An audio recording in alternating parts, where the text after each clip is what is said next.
आप मनीष शर्मा जी के पास आते हैं और बतौर प्रधानमंत्री ये बयान किया उनका, जब हम शेयर बाजार को भी इस तरह से धाराशायी होते देख रहे हैं, और जम्मू आनंद सर ने भी इस चीज की तरफ कहा कि बतौर मतलब एक प्रधानमंत्री ये बहुत गैर जिम्मेदारा बयान अगर अर्थव्यवस्था की दृष्टि से देखें, जहां पे वो देश के दो सबसे बड़े कारोबारी को जो है वैसा बता रहे जिनके पास काला धन है, उनका कारोबार काले धन का है, और उस काले धन को टेम्पो में भरकर देश के जो विपक्ष के नेता हैं उनको उनके यहाँ पहुंचा रहे, उनकी पार्टी को पहुंचा रहे हैं।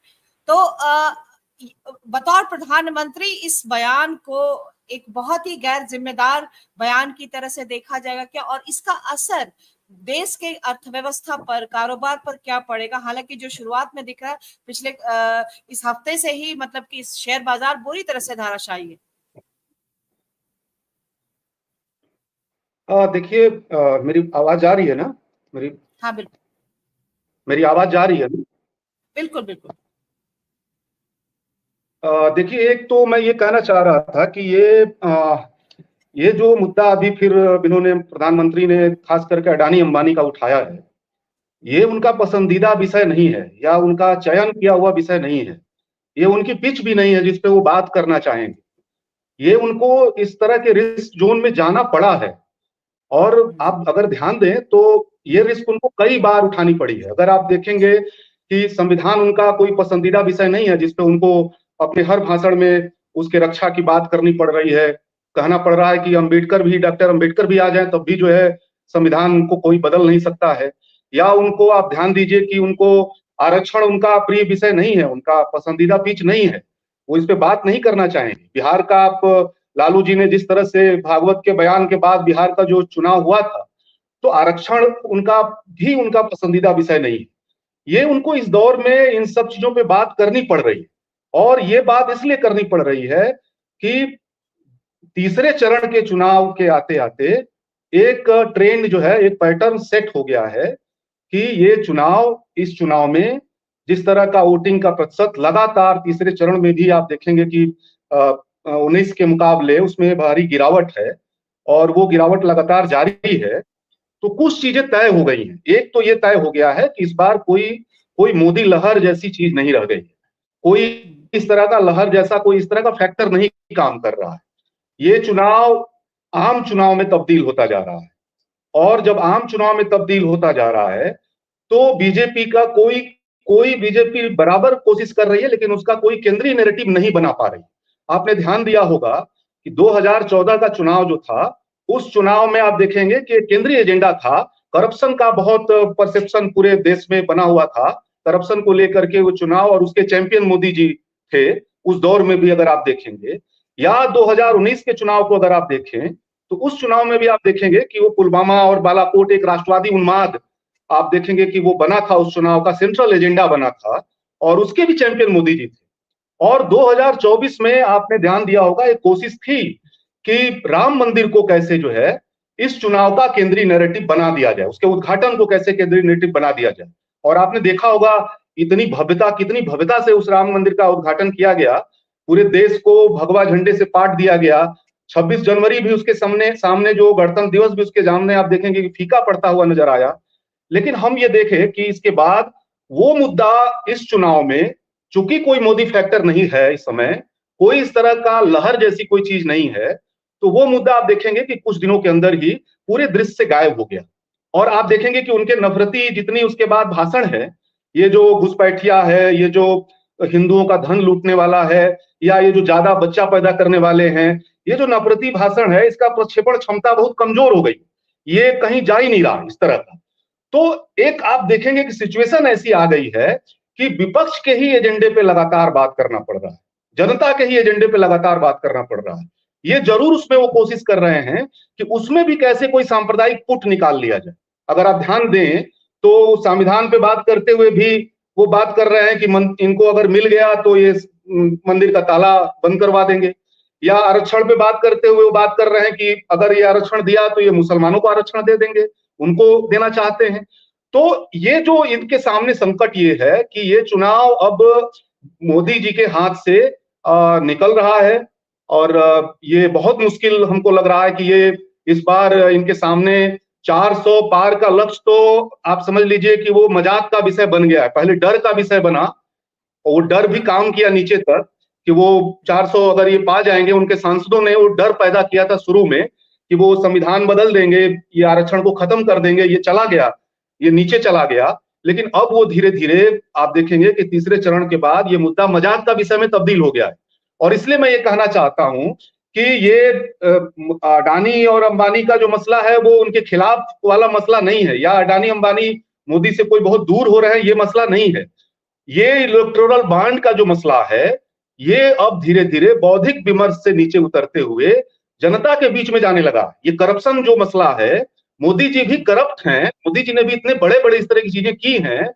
और आप समझिए कि ये इनका जो चुनाव मैनेजर हैं इनके, वो बार बार ये मैसेज दे रहे हैं कि ये मसला भी, माने संविधान के साथ साथ, आरक्षण के साथ साथ, ये करप्शन का मसला, कारपोरेट करप्शन का, कारपोरेट के साथ दोस्ती का मसला, ये मसला भी धीरे धीरे जनता के बीच में ये जाने लगा है। और इसलिए ये मजबूरन उनको जो है ये शिफ्ट करने की कोशिश की गई है।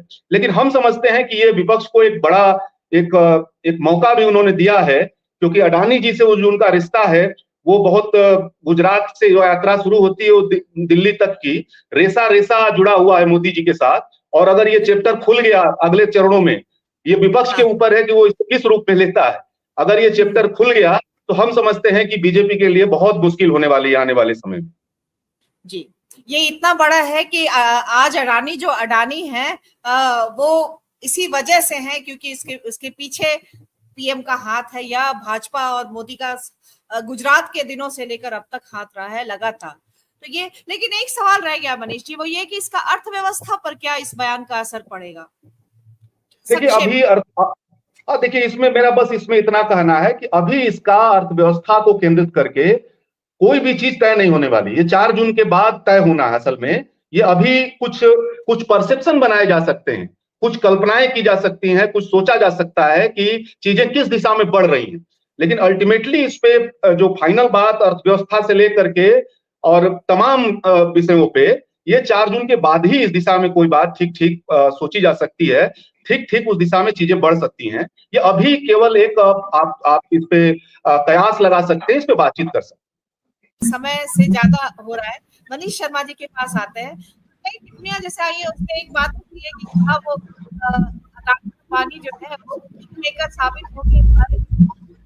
प्रधानमंत्री के बयान के बाद उनकी भूमिका जो है ये सब इस तरह से अनफोल्ड होगी कि वही किंग मेकर होंगे। क्या ऐसा है?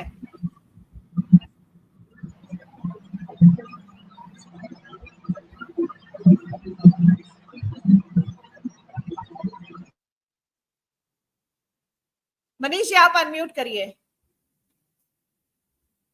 एक बार दोहरा दीजिए अपनी बात, एक बार अपनी बात दोहरा दीजिए। हाँ नहीं, एक टिप्पणी भी आई है, मैं वही टिप्पणी आपके लिए ले रही हूँ कि बोल रहे कि इन सारे इसमें ये निकल करके लोगों को लग रहा है कि क्या अंबानी अडानी जो है वो किंग मेकर साबित होंगे प्रधानमंत्री के इस बयान के बाद? नहीं, इसमें मेरा ये कहना है कि ये देखिए मेरा जो एक इसमें समझदारी है कि बेसिकली ये अभी जो बयान है, ये जो सारी चीजें हैं, एक रणनीतिक बयान है। ये एक दाव खेला गया है, जैसे रोज कोई दाव खेला जा रहा है उसी तरह, चूंकि विपक्ष के ट्रैप में। तो ये रणनीति थोड़ा मनीष जी, ये रणनीति हम थोड़ा समझना चाहेंगे कि इसके पीछे की क्या रणनीति हो सकती है? नहीं, इसके पीछे बस सिर्फ एक रणनीति है कि ये जो करप्शन जो सवाल है वो धीरे धीरे मोदी के साथ चस्पा हो रहा है। वो उसके साथ जो अभी तक उनकी करप्शन के खिलाफ जो उनकी जो छवि थी, जो भ्रष्टाचार के खिलाफ, और 2014 से ही जो एक छवि बनाई गई थी मोदी की, एक विधिवत एक ह्यूज कैंपेन चला करके, ये आते आते 2024 का चुनाव आते आते पहले हिंडलबर्ग वाला अडानी वाला सवाल, फिर राफेल वाला जो सवाल, फिर 2014 के बाद से लगातार राहुल गांधी की तरफ से अडानी अंबानी और मोदी के ऊपर जो हमला, ये जो लगातार चल रहा था। और लास्ट में ये जो आप देखिए कि ये जो इलेक्टोरल बॉन्ड, ये जो एक कह लीजिए कि एक पैकेज ऐसा बना है जो मोदी को भी करप्शन के सेंटर में लेके आया है। और ये बात केवल बौद्धिक विमर्श तक सीमित नहीं है, ये अब बात जो है, जैसे जब कोई बड़ा नैरेटिव नहीं रहता है, जब कोई केंद्रीय प्रश्न नहीं रहता है चुनाव में, तो बहुत ऐसे सवाल जनता के बीच में ज्यादा तेजी से जाने लगते हैं। तो ये धीरे धीरे जनता का भी विषय बना है। जैसे संविधान में खतरा है, जैसे आरक्षण पे खतरा है, उसी तरह अर्थव्यवस्था भी संकट में है। ये और ये सरकार कुछ कुछ लोगों की सरकार है, कुछ अडानी और कुछ अंबानियों की सरकार है।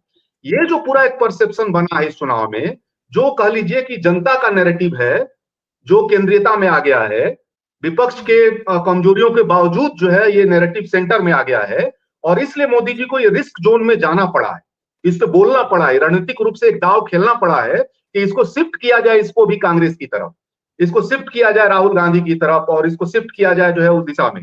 ये एक रणनीतिक है, हम समझते हैं। लेकिन ये चूंकि जब कोई चीज एक बार उल्टी चलनी शुरू हो जाती है, जब आप कोई नैरेटिव नहीं बना पाते हैं, जब आपसे गलतियां होने लगती हैं, तो उसी गलतियों के एक श्रृंखला में यह भी एक बयान है। जैसे वो जो है संविधान केंद्रित जो उनके बयान है, आरक्षण केंद्रित जो बयान है, इलेक्ट्रल बॉन्ड और अडानी अंबानी का जो केंद्रित बयान है, ये एक लगातार गलतियों की श्रृंखला पहले चरण से मोदी जी ने जो शुरू किया है, वो उसी की एक श्रृंखला है। और हम समझते हैं कि अब ये चुनाव पूरी तरह से उनके हाथ से छूटता जा रहा है, और अब उनके सामने आने वाले समय में मुश्किल और ज्यादा बड़ी होनी।